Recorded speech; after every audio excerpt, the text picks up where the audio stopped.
Assalamualaikum warahmatullahi wabarakatuh. Perkenalkan, nama saya Muhammad Elan Fauzi. Insya Allah saat ini saya akan membahas di materi HAN atau Hukum Administrasi Negara dan akan berfokus di materi kompetensi mungkin ya, kompetensi relatif dan absolut ya mengenai PTUN. Baik. Nah, perlu kita ketahui ya sebelum masuk ke materi, dalam hukum acara peradilan tata usaha negara atau HPTUN, kompetensi absolut adalah kewenangan PTUN atau yang tadi ya secara mutlak mengadili sengketa TUN ya. Keputusan TUN yang merugikan tentunya, bukan pengadilan lain seperti peradilan umum. Sedangkan kompetensi relatif menentukan PTUN mana yang berwenang berdasarkan wilayah hukum. Itu ya, kedudukan tergugat tentunya, jadi sesuai wilayah. Dengan pengecualian seperti kasus penggugat atau tergugat di luar negeri diatur dalam Undang-Undang Peraturan Pasal 6 Undang-Undang 5 strip miring 1986. Undang-undang juga ada dalam pasal 9 2004 dan Undang-Undang 51 tahun 2009. Nah, yang pertama ya kita gali dulu ya kompetensi absolut PTUN ini secara definisi ya agar kita semua tahu. Definisinya itu adalah kewenangan PTUN untuk memeriksa dan mengadili sengketa yang timbul di bidang tata usaha, tentunya tata usaha negara, secara mutlak tidak bisa diadili oleh bidang peradilan lainnya. Jadi PTUN ini akan khusus dengan pengadilannya sendiri. Yang kedua, objek sengketa. Objek sengketanya ini adalah sengketa TUN tentunya ya, tata usaha negara adalah sengketa kepegawaian, sengketa perizinan, sengketa tanah, dan sengketa lainnya yang timbul akibat dikeluarkannya keputusan tata usaha negara atau KTUN ya, keputusan tata usaha negara yang konkret, individual, dan final, serta menimbulkan akibat hukum bagi seseorang. Dasar hukumnya ini terdapat dalam pasal 97 ayat 1 Undang-Undang Nomor 5 Tahun 1986 sebagaimana telah diubah menyatakan PTUN berwenang mengadili sengketa TUN. Seperti itu.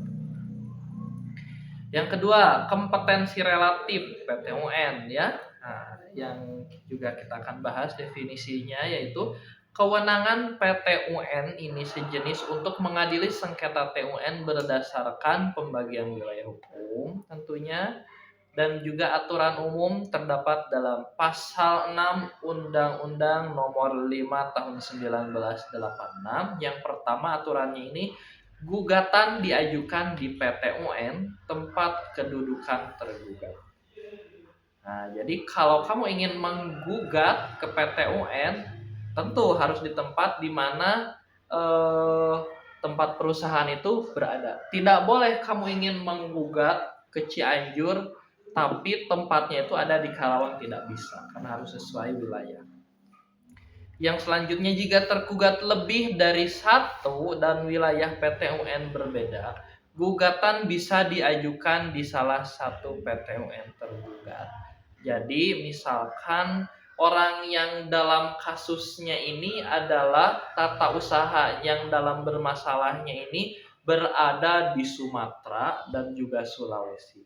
Nah, berarti kamu bisa memilih salah satu pengadilan tata usaha, mau di Sulawesi atau mau di apa tadi saya lupa lagi ya saya ngomong apa.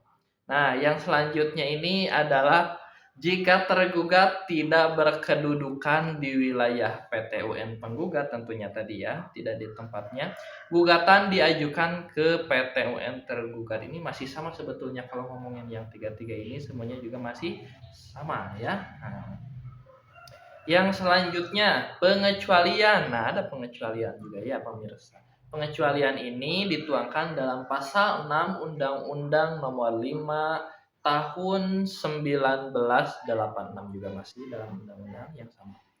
Ah, yang pertama pengecualiannya itu PT UN Jakarta jika penggugat dan tergugat berada di luar negeri.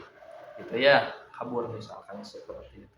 Yang kedua, PT UN tergugat jika penggugat di luar negeri dan tergugat di dalam negeri.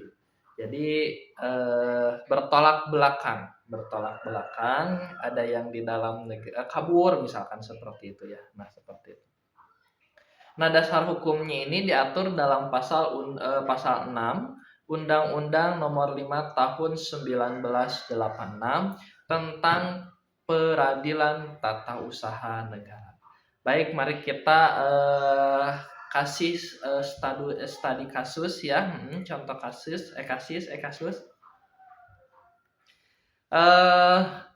Dalam kasusnya ini ada sengketa izin mendirikan bangunan ya, atau IMB biasanya ya, kita sebut IMB. Yang belum tahu IMB, artinya IMB ini adalah izin mendirikan bangunan. Yang kita ingin mendirikan IMB itu biasanya sangat mahal sekali ya oleh pejabat.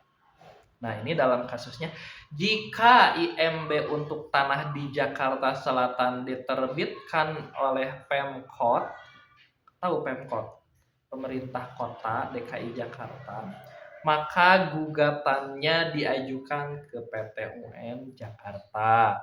Itu namanya kompetensi relatif. Karena kedudukan tergugat ini adalah pemerintah kota DKI-nya di wilayah PT UN Jakarta dan objeknya adalah KTUN, kompetensi absolut, seperti itu. Paham tidak? Ya, kalau paham syukur, kalau tidak ya baca kembali ya, seperti itu. Saya juga sudah paham. Baik, hanya itu yang dapat saya sampaikan. Mohon maaf jika ada kesalahan, tentunya pasti ada, mohon dibenarkan. Allahumma fiqil aqwam. Wassalamualaikum warahmatullahi wabarakatuh.